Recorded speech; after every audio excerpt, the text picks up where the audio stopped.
हमारा माइंडसेट कैसा होना चाहिए जब हम इंजीनियरिंग या कोई टेक्निकल डिग्री परस्यू कर रहे होते हैं।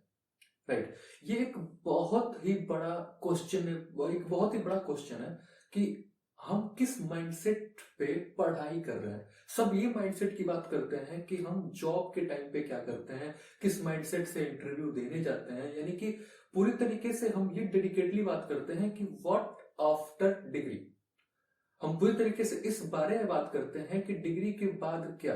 कभी हम ये नहीं फोकस करते कि राइट नाउ जो हम स्टडी कर रहे हैं उसके अंदर हमें किस बात पे फोकस करना चाहिए। अगर मैं सिंपल वर्ड में इसको समझाऊं तो सिंपली हम लोग एक बारे में डिस्कस करते हैं या एक बारे में बात करते हैं कि how to clear the examination. कैसे हम एग्जाम को क्लियर करेंगे और कैसे हम एक अच्छा परसेंटेज निकल के यहां से निकलेंगे ताकि हमें कोई जॉब मिल सके। इस माइंडसेट के ऊपर मैं एक वीडियो सोचा कि बनाऊं, क्योंकि अभी रिसेंटली बहुत सारे कॉलेजेस में मैं सेमिनार या वर्कशॉप देता आया हूं या फिर ट्रेनिंग में प्रोवाइड करता हूं। वहां पे बच्चों से इंटरेक्ट करने के बाद हमें कुछ इंफॉर्मेशन मिली, कुछ तरीके से हमने समझा कि सबका एक माइंडसेट काम कर रहा है, सब एक तरीके से या एक ढर्रे पे काम कर रहे हैं। अभी भी उसी ढर्रे पे काम किया जा रहा है जिस माइंडसेट पे हम कभी पढ़ा करते थे। ठीक है, जब हम मुझे आज भी वो वाक्य याद है कि जब मैं इंजीनियरिंग कर रहा था, सो उस टाइम पे बिल्कुल हम सेंटर्ड थे, ओरिएंटेड थे कि हमें किस तरीके से बैक नहीं लगवानी, किस तरीके से परसेंटेज बनाना है। कंपटीशन भी होता था ना, तो हमें ये कंपटीशन होता था कि कैसे हम परसेंटेज इंक्रीज करेंगे। राइट। और किस तरीके से हम एग्जाम पास कर जाएंगे या फिर बैक ना लगे। इस तरीके का माइंडसेट हमारा चलता होता था कि बस हमें एग्जाम क्लियर कर लेना है, परसेंटेज बना लेना है। राइट। उसके बाद से कहीं हमारा माइंडसेट कुछ इस तरीके से होता था। अगर वाक्य के बारे में बात करूं, स्टोरी के बारे में बात करूं, तो हमारी कुछ स्टोरी ऐसी ही थी कि हम बिल्कुल सेंटर्ड थे, बिल्कुल ओरिएंटेड थे, या फिर कह सकते हैं कि बिल्कुल ऑब्सेस्ड थे कि हमें जॉब तो मिल जाएगी। जॉब क्या, जॉब तो रखी हुई है, बस हमें यहां से निकलना है। मैं मजाक की बात नहीं कर रहा। बहुत रिसेंट में एक एड आ रहा है व्हाइट हेड जूनियर का, आपने उसको देखा होगा तो आपको याद होगा कि वो जो चिंटू होता है वो ऐप बना रहा होता है और बाहर उसके गेट पे बहुत सारे कंपनी वाले लगे होते हैं कि इसको अपने कंपनी में मुझे हायर करना है। कुछ इस तरीके का माइंडसेट हमारा था उस टाइम कि हम बीटेक कर रहे हैं या फिर इंजीनियरिंग डिग्री कंप्लीट कर रहे हैं, तो कंपनी हमारे सामने यानी गेट के बाहर खड़ी हुई है, हमें लेकर जाएगी। We are not going to find any job, company हमें लेकर जाएगी। एक माइंडसेट पे हम काम कर रहे थे, उस एटीट्यूड से पढ़ते थे, तो हम सिंपल फोकस करते थे कि बस हमें परसेंटेज बनाना है। राइट, हमने एक परसेंटेज बना लिया, एक अच्छा डिग्री ले लिया, ऑनर्स की डिग्री ले ली, 70%, 70% विथ नॉर्म 80%, 90% की हमने डिग्री कंप्लीट कर ली। क्या ये जो माइंडसेट पे जो अभी तक हम चलते आ रहे हैं, ये हमारे लिए बेनिफिशियल है, या फिर माइंडसेट हमें बदलना पड़ेगा, या फिर हमें किसी और तरीके से सोचना पड़ेगा कि हमें इन फ्यूचर अगर कंपनी में, मतलब नॉट अ कंपनी, अगर हमें एक स्मूथ कैरियर चाहिए, एक स्मूथ कैरियर प्लान आउट करना है, तो हमें किस तरीके से सोचना होगा या फिर किस तरीके से काम करना होगा, इसके बारे में मैं डिस्कस करने वाला था। बिना टाइम वेस्ट की वीडियो को स्टार्ट करते हैं, मेन टॉपिक पे आते हैं। मैं इस वीडियो में आपको 5 टिप्स देने वाला हूं जो कि इंजीनियरिंग स्टूडेंट यानी कि इंजीनियरिंग परस्यू करते हुए आप फोकस रखोगे। ठीक है, इस टिप्स को स्टार्ट करते हैं। सबसे पहला नंबर जो टिप्स है, जो सबसे पहला टिप्स है, उसके बारे में अभी मैं परसेंटेज के बारे में बात कर रहा था ना कि हमें 70%, 80%, 90% बनाने होते हैं। उस परसेंटेज को हटा के मैं एक, हाँ परसेंटेज हमें ध्यान देना होता है, बट ये नहीं कि हम पूरे डेडिकेटली सिर्फ उसी पे फोकस कर रहे हैं। हमें 60% सीजीपीए या फिर 60% ग्रेड्स अपना मेंटेन रखना होता है। रीजन बिहाइंड दैट कि कुछ कंपनी ऐसी होती हैं, कुछ एमएनसीज कंपनी ऐसी होती हैं जो कि आस्क करती हैं थ्रू आउट 60%। राइट, 60% के नीचे हो तो आप लैग कर रहे हो, इसका ये मतलब नहीं है कि अभी दुनिया खत्म हो गई, no not like that. Simple ये है कि 60% या उससे एबव अपने ग्रेड्स को मेंटेन रखते हो तो this will be benefit to you. Is reason behind that कि कुछ एमएनसी कंपनी उस चीज को आस्क करती है, या फिर थ्रू आउट 60% लाइक 10, 12 या फिर डिप्लोमा, 10, 12 या फिर डिग्री जो भी आप परस्यू कर रहे हो उसमें 60% आपको होना चाहिए। पहला टास्क हमारा ये है कि हमारा 60% का जो टारगेट है वो पूरा होता है। और इस 60% को अचीव करने के लिए ना एक बात हमेशा ध्यान में रखना, जैसे कि मैं हर एक सेमिनार में एक बहुत ही कॉमन सा वर्ड बोलता हूं, study for knowledge, not for clearing the examination और फॉर सर्टिफिकेट। लाइक हमेशा पढ़ो नॉलेज के लिए, एग्जामिनेशन क्लियर करना या फिर सर्टिफिकेट गेन करने के लिए पढ़ने की नीड नहीं है। अगर वो करते हो, उससे सर्टिफिकेट लेते हो, तो सर्टिफिकेट तो आजकल डियर सेल्स पे मिलते हैं, right. So like this is the fact, like this is the fact I am going to tell you. Okay, so आपको स्टडी इस पे करना है कि नॉलेज रखना है। नॉलेज मतलब कैसे, बस आपको कॉन्सेप्ट याद रखना है। कॉन्सेप्ट मतलब कि जैसे अगर मैं कहूं कि मैकेनिकल के अगर आप स्टूडेंट हो तो आपको ये पढ़ना पड़ेगा कि what is the manufacturing process, what are the buildings, what are the type of the building, एक इस टाइप के क्वेश्चंस, क्योंकि आज भी इंटरव्यू में ऐसे ही क्वेश्चंस पूछे जाते हैं। अगर आप चाहोगे इंटरव्यू देने तो ऐसे क्वेश्चंस जरूर पूछे जाएंगे, राइट। सो इस कॉन्सेप्ट को याद रखना, कभी भी रट्टा मार के नहीं जाना है, यानी कि कभी भी रट के नहीं पहुंचना, क्योंकि अगर आप रट के जाते हो तो सिंपल सी बात है, कहीं ना कहीं कुछ ना कुछ पार्ट में आप भूल जाओगे तो फंबल करोगे, और फंबल करोगे तो आपको कॉन्फिडेंस लूज हो जाएगा, राइट। सो सिंपल सी बात है। स्पीकिंग का एक और पार्ट इसके अंदर आता है, आपको फंबल नहीं होना, यानी कि सिंपल है, आपको स्मूथली डिलीवर करना है, और स्मूथली डिलीवर तब होता है जब यहां से निकल रहा होता है, राइट। इसका ये मतलब नहीं है कि आपने बिल्कुल मेमोराइज करा और कुछ एक पार्ट भूल गए तो पूरा सेंटेंस आपका बिगड़ जाता है, right. So this is the first thing कि लाइक हमें सीजीपीए अपना मेंटेन रखना है।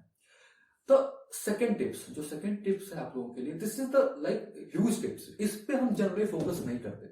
आज के टाइम में हमारा माइंडसेट इस पे बिल्कुल नहीं है। परसेंटेज पे तो बिल्कुल थोड़ा बहुत है, लेकिन जो मैं सेकंड टिप्स के बारे में बात कर रहा हूं, इस पे हमारा माइंडसेट काम ही नहीं करता। वो है build your big network, right. यानी आपको अपना नेटवर्क बड़ा करना है। जितना बड़ा नेटवर्क है ना डियर, समझ लेना उतना बड़ा रिवॉर्ड आपके सामने आने वाला है, ठीक है।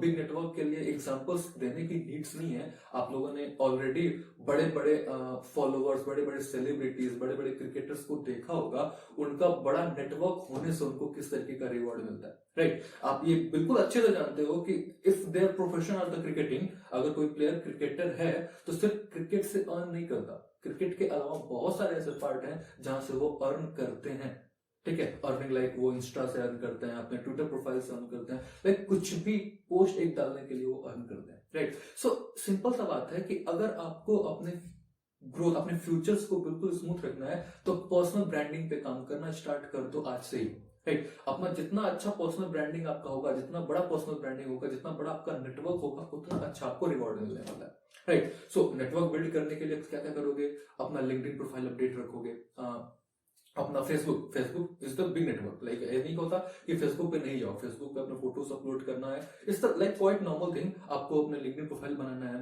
फेसबुक प्रोफाइल पे हमेशा मेंटेन रहना है, या अपडेटेड रहना है, वहां से नेटवर्क बिल्ड करना है, इवेंट्स विजिट करना है, लाइक अपने नियर बाई एरियाज में देखो कौन कौन से इवेंट्स हो रहे हैं, कौन कौन से टेक्निकल इवेंट्स हो रहे हैं, टेक्निकल इवेंट्स में जाओ, लोगों से इंटरेक्ट करो, लोगों से मिलो, और इवेंट्स क्रिएट करने का मौका मिल रहा है तो क्रिएट भी करो, लाइक कोई इवेंट्स क्रिएट मतलब ऑर्गेनाइज करने का मौका मिल रहा है तो वो भी करो। इस सारी चीजों से क्या होता है ना, आपका जो एक्सपेंशन है, जो आपका थॉट का एक्सपेंशन है, जो आपके लोगों के इंटरेक्शन का एक्सपेंशन है ना, वो बहुत ही बड़ा होने वाला है, राइट। और जितना बड़ा होगा, जितने लोगों से आप इंटरेक्ट करोगे, एक टाइम आएगा जो सब मिलके आपको पे बैक करेंगे, राइट। सो नेटवर्क आपको बड़ा बिल्ड करना है, ओके। आते हैं आपके थर्ड पार्ट पे, जो थर्ड पार्ट एक नॉर्मल सा पार्ट है, जो कि आज के टाइम में ना एक बहुत ही बड़ा कहते हैं ना एक बिजनेस हो चुका है, बिजनेस मार्केट बना दिया गया है, ठीक है। उस मार्केट के ऊपर बात कर लेते हैं कि इसको किस तरीके से टैकल करना है आपको, क्योंकि एज ए स्टूडेंट हम किसी की बातों में आ जाते हैं, राइट। सो वो हमें नहीं करना, हमें सिंपल ये समझना है कि what is good for you, क्या आपके लिए ज्यादा बेस्ट है। सो जो सेकेंड पार्ट है, सॉरी जो थर्ड पार्ट है, थर्ड पार्ट कुछ ये है कि आपको इंटर्नशिप करनी है, राइट। इंटर्नशिप मतलब कि ऐसा नहीं कि कहीं से भी उठाया और इंटर्नशिप करके चले जाए। इंटर्नशिप का ये मतलब है कि किसी इंडस्ट्री से इंटर्नशिप करना, मतलब कि वहां पर जाके सीखना कि एक इंडस्ट्री किस तरीके से काम करती है, राइट। एक इंडस्ट्री किस तरीके से अपना मतलब एक इंडस्ट्री किस तरीके से वर्क करती है, उसमें किस तरीके से काम होता है। जरूरी नहीं कि आप मशीन चलाओ वहां पे, इट्स नॉट लाइक दैट कि आप मशीन चलाओ, मशीन पे काम करो, या फिर कंस्ट्रक्शन में हो, या फिर किसी इलेक्ट्रॉनिक्स या कंप्यूटर साइंस में हो तो ऐप ही जाके बनाने लगो। It's not like that. Simple सा मतलब ये है कि वहां जाके आप सीखो, इन्वायरमेंट देखो किस तरीके से वो काम करते हैं, और जितना हो सके जितना तक चांसेस है उतना तक सीख के आओ, क्योंकि 1 महीने या 1.5 महीने का ही टाइम होता है इंटर्नशिप में, लेकिन वो करना जरूरी है, क्योंकि बड़ा नेम, अगर बड़ी कंपनी का नेम है तो वेल एंड गुड, बहुत अच्छी बात हो जाएगी। और उसके साथ अगर आपने सीख लिया ना नॉलेज, अगेन मैं वही बात बोल रहा हूँ, नॉलेज इज द इंपॉर्टेंट। अगर नॉलेज इंपॉर्टेंट है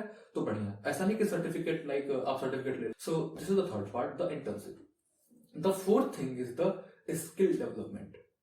या ये जो स्किल डेवलपमेंट का पार्ट है पहले आना चाहिए था, मैं इसको अगेन फोर्थ पे रखा हूं, कोई दिक्कत नहीं है, लेकिन हमें ये समझना होगा कि स्किल डेवलपमेंट का मतलब क्या है, कि हम कैसे बोल रहे हैं, कि what is the mean of the skill development. देखो, आपको भी पता है कि जो मार्केट है, जो क्योंकि देखो, अगर आप कुछ भी जॉब करने जा रहे हो, जॉब लेने जा रहे हो, कुछ भी करने जा रहे हो, it's all about the business, like business sale. अगर आप इंटरव्यू दे रहे हो तो अपने स्किल को सेल कर रहे होते हो, राइट।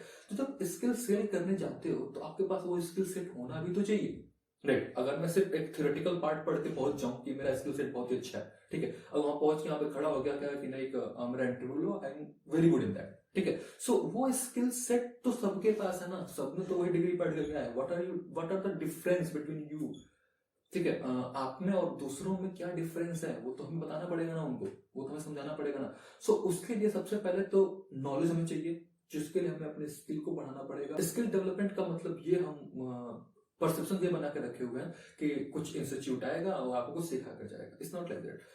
ये बिल्कुल भी, मैं अगेन बोल रहा हूँ, किसी के मोल्ड करने पे या किसी के बोलने पे आप कन्विंस ना हो, अपने लॉजिक्स पे फोकस करो। लॉजिक्स का मतलब क्या हुआ कि अगर आपको स्किल डेवलप करना है तो किस पे डेवलप करना है, सबसे पहले इसकी रिसर्च बहुत जरूरी है, राइट। सो उसके रिसर्च के लिए क्या करोगे, आप मार्केट में सर्वे करोगे।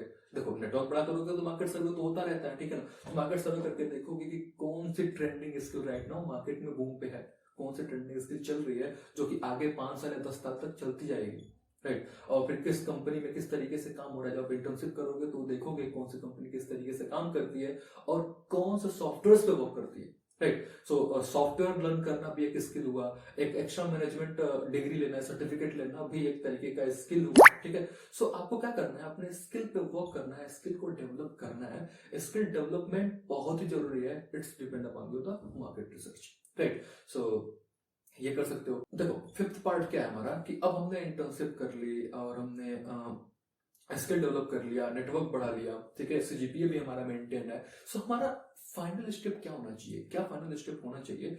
हम बहुत बड़ा एक माइंडसेट लेके चलते हैं कि हमें एक रिज्यूमे या सीवी बनाना है, सीवी बना के पहुंच जाना है इंटरव्यू, ठीक है। सो ये सभी करते हैं guys, ठीक है ना, सब एक ही काम कर रहे होते हैं, सीवी बनाया, सीवी बना के पहुंच गए। So what are the difference, मतलब आप क्या अलग करोगे। अलग करने का मतलब ये है कि आप अपना सीवी तो बनाओ, along with create a best portfolio, ठीक है। एक पोर्टफोलियो भी बनाते चलो, जो भी आप काम करते गए, जैसे कि सपोज करो आपने कोई डिजाइन सॉफ्टवेयर सीखा, सॉफ्टवेयर लाइक आपने सॉलिडवर्क्स सीख लिया या फिर ऑटोकैड सीख लिया। सो ऑटोकैड का जो मेन टास्क होगा उसके ऊपर कुछ एक ऑब्जेक्ट बना के अपने पोर्टफोलियो में डाल दिया, सॉलिडवर्क्स के थ्रू एक प्रोजेक्ट बना के अपने पोर्टफोलियो में डाल दिया, राइट। सो इस तरीके से अपने जिस तरीके से लर्निंग आपकी बढ़ी ना, जिस तरीके से आपकी लर्निंग बढ़ती गई, उस तरीके से अपने पोर्टफोलियो को भी क्रिएट करते गए और सबको समअप करके लास्ट में इंटरव्यू के सामने लाके पेश कर दे, रख दो कि भाई ये है हमारा वर्क जो हमने थ्रू आउट अपने डिग्री के अपने थ्रू आउट डिग्री के थ्रू हमने सीखा था, ठीक है। सो ये आपको फोकस करना होता है। सो मेरे साइड से ये कुछ 5 टिप्स थी आप लोगों के लिए कि जो आपको फॉलो करनी चाहिए। So that's it for this video. अगर आपको वीडियो पसंद आए तो प्लीज वीडियो को लाइक करें, सब्सक्राइब करें हमारे चैनल को और शेयर करें अपने फ्रेंड्स के साथ। और आल्सो अगर आपको इस पूरे वीडियो में जो भी टिप्स एंड ट्रिक्स मैंने दिया अगर आपको पसंद आता है तो कमेंट्स में भी लिखें कि कौन सा सेक्शन आपको ज्यादा अच्छा लगा, या फिर किसी और पार्ट्स पे अगर आप ऑब्सेस्ड हो कि हाँ ये भी करना चाहिए तो उसको भी कमेंट बॉक्स में जरूर लिखना। सो मिलते हैं नेक्स्ट वीडियो में। अगर आप इस वीडियो को बहुत ज्यादा प्यार दिखाते हो तो इस तरीके की और भी वीडियोस में आपके सामने जरूर ले आऊंगा। सो बाय गाइस, टेक केयर, मिलते हैं नेक्स्ट वीडियो में।